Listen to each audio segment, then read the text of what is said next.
দর্শক, নাটক শুধু বিনোদনের মাধ্যম নয়, এটি সমাজের দর্পণ। নাট্যচর্চা, উৎকর্ষতা কিংবা সমাজের দায়বদ্ধতায় যে প্রতিষ্ঠানগুলো কাজ করে যাচ্ছে তাদের মধ্যে অন্যতম হচ্ছে প্রাচ্যনাট। দর্শক, আমি আশিয়া সবাইকে ওয়েলকাম করছি গ্লো অ্যান্ড লাভলি প্রেজেন্স টিভিসের রেড কার্পেটে। 2001 সালে যাত্রা শুরু করে Prachyanat school of acting and design. 6 মাস ব্যাপী এই স্কুলে মঞ্চ, টিভি ও সিনেমায় অভিনয় শিক্ষার পাশাপাশি আলো, পোশাক, মঞ্চসজ্জা ইত্যাদি প্রাসঙ্গিক ডিজাইন সম্পর্কেও হাতে কলমে ধারণা প্রদান করা হয়। বিগত 25 বছরে মোট 50টি ব্যাচে 2500-এরও বেশি ছাত্রছাত্রী এই প্রতিষ্ঠান থেকে অভিনয় ও ডিজাইনের কোর্স সম্পূর্ণ করেছে। আজ রেড কার্পেটে অতিথি হয়ে এসেছেন প্রাচ্যনাট স্কুলের প্রতিষ্ঠাতা, অভিনেতা ও নির্দেশক আজাদ আবুল কালাম। আপনাকে ওয়েলকাম করছি, শুভেচ্ছা জানাচ্ছি। কেমন আছেন, কেমন চলছে? চলছে ভালো। আচ্ছা, যেমনটি বলছিলাম যে আপনি তখন বলছিলেন যে প্রাচ্যনাট স্কুল অফ ডিজাইনের আজকে 25 বছর পূর্তি হচ্ছে। শুরুতে জানতে চাই কেমন লাগছে, অনুভূতি কেমন? এটা একটা জার্নির মতো। এই যাত্রার 25টা বছর পার হয়েছে, মানে 50টা ব্যাচ এখান থেকে বের হয়েছে। তো অনুভূতি বলতে যে হ্যাঁ, এটা আমরা এখনো চালাতে পারছি, এটা একটা ভালো দিক আর কি। অনেক স্ট্রাগলের মধ্যেও এটা আমরা চালাতে পারছি, এটা একটা ভালো দিক। আর আমাদের স্কুল থেকে বের হওয়া অনেকে বিভিন্ন জায়গায় কাজ করছে। মানে বাংলাদেশের কোনো নাটকের দল নাই যেখানে প্রাচ্যনাটের ছেলেপেলে নাই। এর বাইরে টেলিভিশন স্টেশন বলেন, সিনেমা বলেন, বিভিন্ন জায়গায় কাজ করছে, অভিনয় করছে, নেপথ্যে কাজ করছে, ডিজাইনের কাজ করছে। তো এটা বিরাট পরিসরে তারা ছড়িয়ে ছিটিয়ে আছে, এটা দেখতে ভালো লাগে। 2001 সালে যাত্রা শুরু করেছিল, দেখতে দেখতে অনেকটা বছর।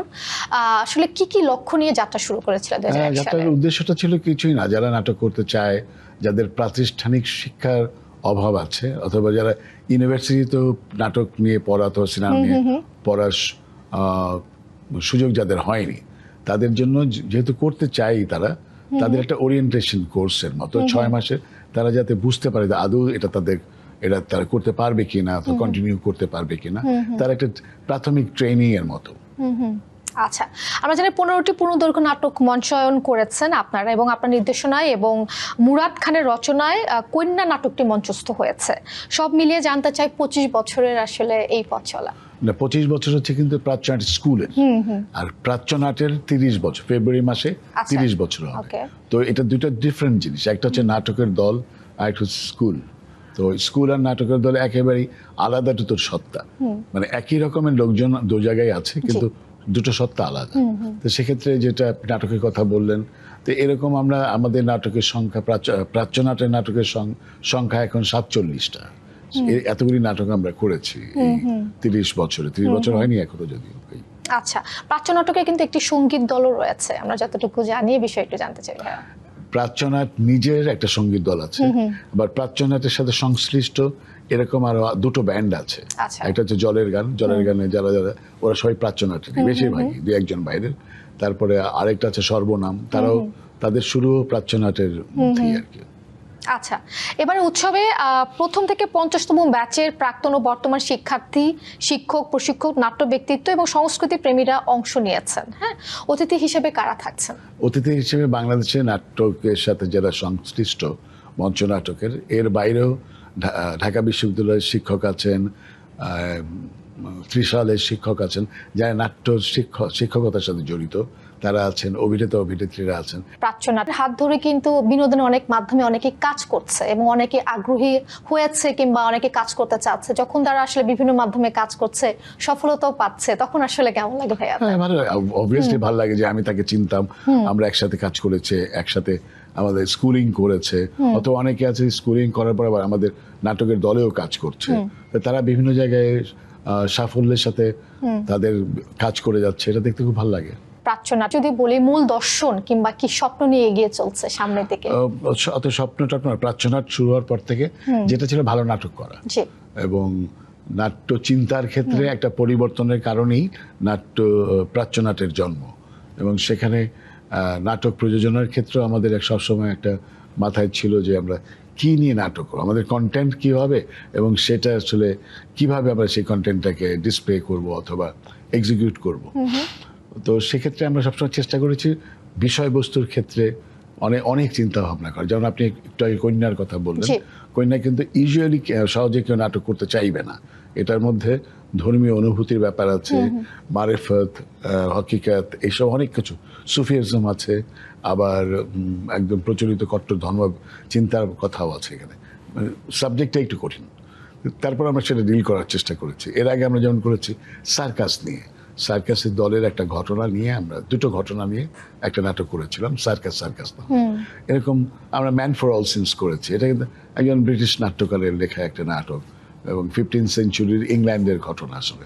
তো এরকম আমরা সবসময় খুঁজেছি যে আমাদের সাথে, আমাদের চিন্তা চেতনার সাথে যাতে যায়, এবং বাংলাদেশ আমাদের মাথায় সবসময় যে প্রথমে হচ্ছে আমাদের দেশের চিন্তা, দেশের সংস্কৃতি এবং দেশের মানুষের ভাবনা কি। যদি বলি এখন পর্যন্ত প্রাচ্যনাট্যের সবচাইতে বড় অর্জন কি আপনার মনে হয়?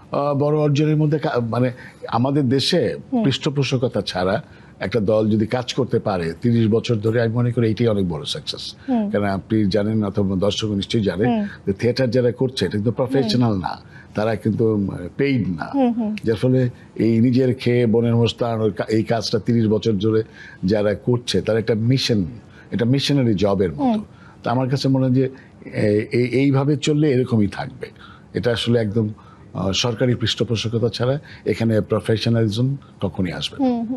একটা নাটক নির্বাচনের ক্ষেত্রে আসলে কি কি বিষয় আপনারা প্রাধান্য দেন? নাটক নির্বাচনের ক্ষেত্রে যেটা আমরা দেখি হচ্ছে ওই নাটকের কন্টেন্ট সমাজের সাথে জন্য কি করতে পারে, সমাজের সাথে কিভাবে সংযুক্ত, সমাজের দুঃখ বেদনা বঞ্চনা সেটাকে সে অ্যাড্রেস করতে পারছে কিনা, এবং এক ধরনের মানে বলা যেতে পারে যে একটা রাজনৈতিক চিন্তাটা কি, সেটা কি আসলে প্রগতির পক্ষে নাকি, এইসব জিনিস কনসিডারেশনে থাকে।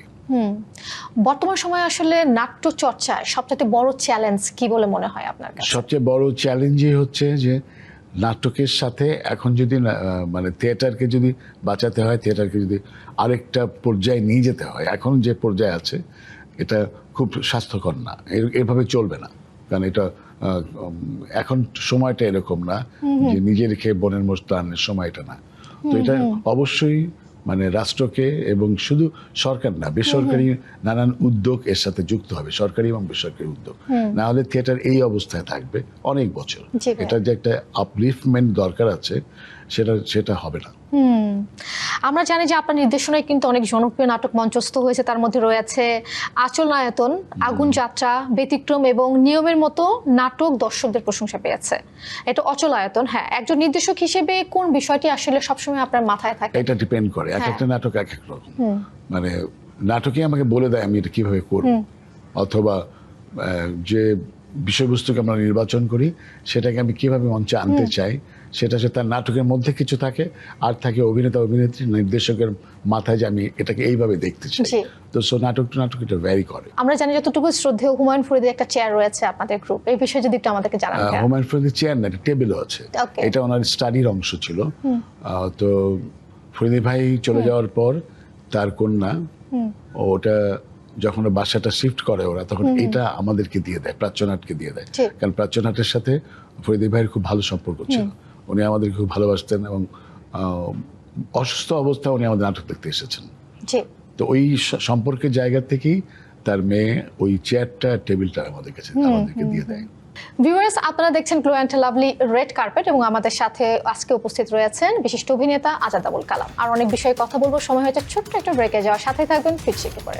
ভিউয়ার্স, ব্রেকের পর সবাইকে ওয়েলকাম করছি। আপনারা দেখছেন glow and lovely TVC red carpet, এবং আজকে আমাদের আয়োজনে উপস্থিত রয়েছেন বিশিষ্ট অভিনেতা আজাদ আবুল কালাম। ভাইয়া, ব্রেকের আগে যেমনটা আমি বলছিলাম যে এই ডিজিটাল প্ল্যাটফর্মের যুগে আসলে প্রাচ্যনাট মানুষকে কতটা টানছে। এটা তো থিয়েটার, ওটা একটা ডিফারেন্ট জিনিস, এটা পারফর্মিং আর্টের একটা অংশ। আর এটা তো আপনি বলছেন টেলিভিশন, সিনেমা, এগুলো দুটো তো অনেক আলাদা। পারফর্মিং আর্ট সবসময় চ্যালেঞ্জ ফেস করেছে, তারপর সে বেঁচে আছে। মানে আপনি নাচ তো টেলিভিশনও দেখতে পারেন, সিনেমাও দেখতে পারেন, কিন্তু নাচ তো মূলত সামনাসামনি দেখার জিনিস। যেমন গান, লাইভ গান একরকম, রেকর্ডের জিনিস একরকম। থিয়েটার তাই, থিয়েটার এই নানান সময়ে সে সার্ভাইভ করে গেছে।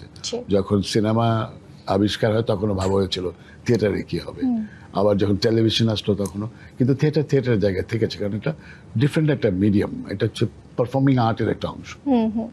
এই ডিজিটাল যুগে আসলে প্রাচ্যনাটকে কিংবা মঞ্চ নাটকের দিকে দর্শকদের যদি আমরা বলি যে একটু থাকে না, অনেকেই আছে একটু এই যুগের যারা রয়েছে জেনারেশন একটু ইন্টারেস্ট মনে হয় একটুখানি কম, তাদেরকে আসলে টানার জন্য মঞ্চের দিকে কি করা যেতে পারে, উদ্যোগগুলো কি নেওয়া যেতে পারে? কম এটা আমার মনে হয় না, বরং ইয়াং জেনারেশনের ইন্টারেস্ট বেশি আছে। তার চেয়ে বরং থিয়েটার দেখার জন্য এই আমি ঢাকা শহরের কথা যদি বলি, যে বিশাল একটা মধ্যবিত্ত শ্রেণী আছে, তাই না?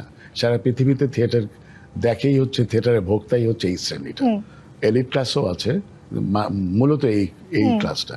তো এই মধ্যবিত্তের টানাপোড়েনের মধ্যে সংস্কৃতি চর্চা বা এটার সাথে অংশগ্রহণ করার ক্ষেত্রে অর্থনৈতিক একটা ব্যাপার আছে, সামাজিক অর্থনৈতিক নানান কারণে তারা খুব যে সংযুক্ত হয় তা না। কিন্তু ইয়াং জেনারেশনের কথা যদি বলেন, তারা তো ভীষণভাবেই সংযুক্ত, তারা ভীষণভাবে ইন্টারেস্টেড। আচ্ছা, যারা নতুন ভাবে আসলে কাজ করতে চায়, যারা অভিনয় কিংবা অভিনয় শিল্পী হতে চায় এবং মঞ্চ নাটকের মাধ্যমে, তাদের আসলে আপনার পক্ষ থেকে পরামর্শ কি রয়েছে? পরামর্শ হচ্ছে যে শিখে কাজ করা, কিছু প্রাইমারি লেভেলে হলেও একটা শিক্ষা তার দরকার আছে।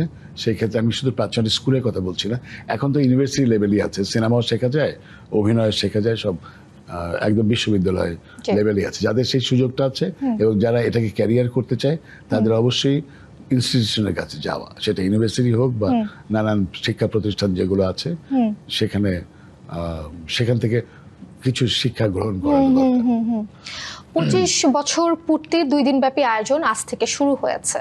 ভবিষ্যতে আসলে সুদূর প্রসারী কোনো পরিকল্পনা রয়েছে? সুদূর প্রসারী পরিকল্পনার মধ্যে প্রাচ্যটা এখন যেভাবে আছে এটা এভাবে চলতে থাকবে, কিন্তু এটা যদি বড় কিছু করতে হয়, একটা হচ্ছে যে আমাদের স্কুলটা কিন্তু একটা ভাড়া বাসায়, এবং এখানে যারা শিক্ষকতা করেন তারা কেউই সেখান থেকে খুব অর্থ পান না। তারা প্রাচ্যটার ভেতরে যারা আছে তারা তো 1 টাকাও পায় না, বরং বাইরের থেকে যারা মানে গেস্ট টিচার হিসেবে আসে তাদের জন্য যে সামান্য একটা অর্থ বরাদ্দ আছে, সেটা একটা যাতায়াত ভাড়ার মতো। কিন্তু তারপরে তাদের বদান্যতাতে তারা আসেন দেখেই শিক্ষা প্রতিষ্ঠানটা চলছে। কিন্তু এর থেকে একটু যদি উন্নত জায়গায় যেতে চাই, বড় পরিসরে যেতে চাই, তখন আসলে স্টেটের মানে রাষ্ট্রের সাথে সংযুক্তি দরকার আছে। সেটা একটা জায়গা দরকার। আপনি একটা থিয়েটার রিহার্সেল করবেন, এই করবেন, ক্লাস করবেন, একটা নির্দিষ্ট জায়গা দরকার। সেই জায়গার ক্ষেত্রে হোক বা অথবা পৃষ্ঠপোষকতা, যে প্রতি বছরই একটা নির্দিষ্ট পরিমাণ বরাদ্দ করলে এটা কিন্তু বড় চিন্তা করা যেতে পারে, যে একদম মানে এক্সপেরিমেন্টাল লেভেলের বড় শিক্ষা প্রতিষ্ঠান হিসেবে দাঁড় করানো সম্ভব। আচ্ছা, পৃষ্ঠপোষকতার বিষয় যেহেতু বলছিলেন, পৃষ্ঠপোষকতার জন্য আসলে কি করা যেতে পারে আপনার মনে হয়? মানে একটা হচ্ছে যে এটা সরাসরি সরকারি বেসরকারি, একটু আগে আমি বলেছি, সরকারি বেসরকারি পৃষ্ঠপোষকতা। সরকারের হাত অনেক লম্বা, আসলে সে চাইলেই অনেক কিছু করতে পারে। আর আমাদের বেসরকারি খাতের পৃষ্ঠপোষকের সংখ্যা সামান্য হলেও তাদের সংখ্যা খুব কম না। তাদের যদি একটা মিলিত ব্যাপার থাকে, তাহলেই হচ্ছে থিয়েটারের, আমি শুধু প্রাচ্যনাট বলছি না, থিয়েটারের জন্য মানে মঙ্গলজনক হবে। থিয়েটারে যারা কাজ করছে, আপনার কি মনে হয় যে তারা আসলে পরিপক্ক একজন অভিনেতা কিংবা অভিনেত্রী হতে পারে নাটকের ক্ষেত্রে, যখন তার টেলিভিশন মাধ্যমে আসে কাজ করে? তারা কি একটু এগিয়ে থাকে সমসাময়িক অভিনেতা থেকে? কিছুটা এগিয়ে থাকে, কারণ সিনেমা বা টেলিভিশনে যখন তারা কাজ করে, ধরেন কেউ কাজ করেনি, ওটাও কিন্তু স্কুলের মতো, বারবার টেক করা হয়, না হলে একটু আলোর এদিক সেদিক হলেও আবার নেওয়া হয়, টেক করা হয়। ওটাও কিন্তু স্কুলের মতোই, যে একজন নির্দেশক থাকেন, নানান লোক থাকে, ডাইরেক্টর ছাড়াও ক্রিয়েটিভ ডাইরেক্টর থাকে, অ্যাক্টিং দেখিয়ে দেওয়ার লোক থাকে, অ্যাসিস্ট্যান্ট ডাইরেক্টর থাকে, মেকআপের লোক থাকে, মানে কারিগরি অনেকগুলো বিষয় কিন্তু ওখানেও এটা স্কুলের মতোই, যে কখনো শেখে নাই সে ওখানে আস্তে আস্তে আস্তে আস্তে ধীরে ধীরে শিখতে পারে। পৃথিবীতে অনেক বিখ্যাত অভিনেতা আছে, অভিনেত্রী আছে, যারা কখনোই স্টেজে কাজ করেননি। তো এটা যে খুব বড় ডিফারেন্স ক্রিয়েট করে তা না, কারণ দুটো জিনিস একদম আলাদা আসলে। একটা হচ্ছে পারফর্মিং আর্টের অংশ, সে দর্শকের সামনে অভিনয় করছে, আরেকটা তো রেকর্ডেড, অথবা আগে শুট করা হচ্ছে পরে দেখানো হচ্ছে, দুটো আলাদা জিনিস। একটু আপনার প্রসঙ্গে আসতে চাই ভাই, আপনি তো অনেক বছর ধরে আসলে আমাদের অভিনয় শিল্পকে সমৃদ্ধ করেছেন, সেটা টেলিভিশন নাটকে হোক, মঞ্চে নাটকে হোক। আপনি একজন বিশিষ্ট অভিনেতা, নাট্যকার, নাট্য নির্দেশক। একটু জানতে চাই যে এই যে মানে এত গুণাবলী এবং একটা জায়গায় নিজেকে তৈরি করা, হ্যাঁ, এটা আসলে কিভাবে ধরে রেখেছেন ভাই? এটা আসলে একটার সাথে একটা রিলেটেড, এটা খুব আলাদা কিছু না। যদি মনে করেন যে লেখার সাথে আমি কখনো অভিনয়কে খুব আলাদা করি না, প্রায় একই জিনিস। একটা কাগজে কলমে হয়, আরেকটা হচ্ছে মঞ্চে অথবা টেলিভিশনে, সিনেমাতে হয়। এগুলো আসলে খুব রিলেটেড জিনিস। এখন আপনি কোথায়, আর আমার বেশিরভাগ ক্ষেত্রে হয়েছে আমি মানে ঘটনাচক্র আমাকে করতে হয়েছে। অভিনয় করারও আমার একদম ঘটনা চক্রে, অভিনয় করার কোনো কারণ আমার ছিল না, আমার অন্য ইন্টারেস্ট ছিল বেশি। মানে কোন প্রফেশনে যেতে চেয়েছিলেন? অন্য আমার প্রফেশন? লেখালেখির মধ্যেই থাকতাম, হয়তো সাংবাদিকতা করতাম অথবা লেখালেখি। এই মুহূর্তে বাংলাদেশের যদি বলি নাট্যশিল্প আপনি কেমন দেখছেন? সেটা মিডিয়া মানে সে টেলিভিশন নাটক হোক কিংবা ওটিটি হোক কিংবা মঞ্চ নাটক হোক, আপনি দেখছেন কিভাবে এখন? এখন যেটা হচ্ছে যে একটা টেকনোলজি এগিয়েছে, প্ল্যাটফর্ম বেড়েছে, যেমন হচ্ছে আপনি যেমন বললেন television, cinema, OTT platforms, YouTube, অনেক ধরনের রিলস করার ব্যবস্থা। তো এটা প্রসারিত হচ্ছে জায়গাটা, এবং এখানে প্রফেশনাল হওয়ার জন্য সুযোগ যেমন বেড়েছে, আবার একটা জায়গা একটু স্থির হয়ে আছে, গুটি কয় মানুষই ঘুরে ঘুরে।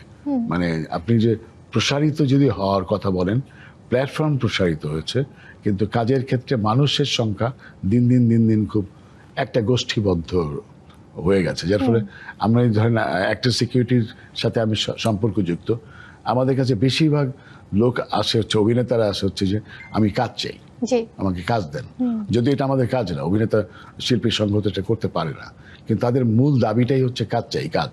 তো আপনার দৃষ্টিকোণ থেকে আসলে বাংলাদেশের মঞ্চ নাটকের ভবিষ্যৎ কেমন দেখছেন সামনের দিনগুলো?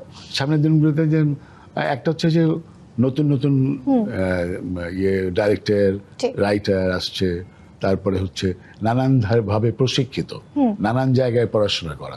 আমি যখন থিয়েটার শুরু করি তখন ইউনিভার্সিটিতে নাট্যকলা ছিল না, এখন যেমন প্রত্যেকটা পাবলিক ইউনিভার্সিটিতে আছে, প্রাইভেট ইউনিভার্সিটিতেও আছে, যার ফলে এখন সবাই খুব, যারাই আসছে অনেক প্রস্তুতি নিয়ে আসছে। ওয়েল ভাইয়া, থ্যাংক ইউ সো মাচ, অনেক চমৎকার আড্ডা দিলাম।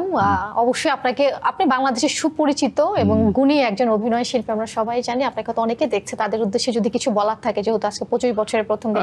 একটাই শুধু বলা আছে যে থিয়েটার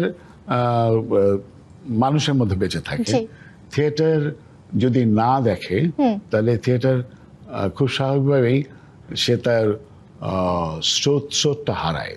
সে যেভাবে আগাতে চায় সেটা আসলে দর্শককে নিয়ে, এবং দর্শক যত থিয়েটার দেখবে অথবা থিয়েটারের সাথে সংশ্লিষ্ট হবে, তার সংস্রব বাড়বে, ততই থিয়েটারের জন্য মঙ্গল। জি ভাই, অনেক অনেক ভালো থাকবেন, আবারও দেখা হবে, এবং আপনি ঠিক এত ভালো ভালো কাজ আমাদের কারো উপহার দেন। ভাইয়া থ্যাংক ইউ আমাদেরকে সময় দেওয়ার জন্য। Thank you. ভিউয়ার্স, গল্পকথায় আড্ডায় আজকের আয়োজন এখানেই শেষ করছে। আপনারা দেখছিলেন গ্লো অ্যান্ড লাভলি প্রেজেন্ট টিভিসের রেড কার্পেটে, এবং আজকে আমাদের স্পেশাল আয়োজনে উপস্থিত ছিলেন জনপ্রিয় বিশিষ্ট অভিনেতা আজাদ আবুল কালাম। আবারও দেখা হবে পরবর্তী সপ্তাহে নতুন কোনো অতিথিকে সাথে নিয়ে। সে পর্যন্ত সবাই ভালো থাকুন, টিভিসের সঙ্গেই থাকুন। Good night.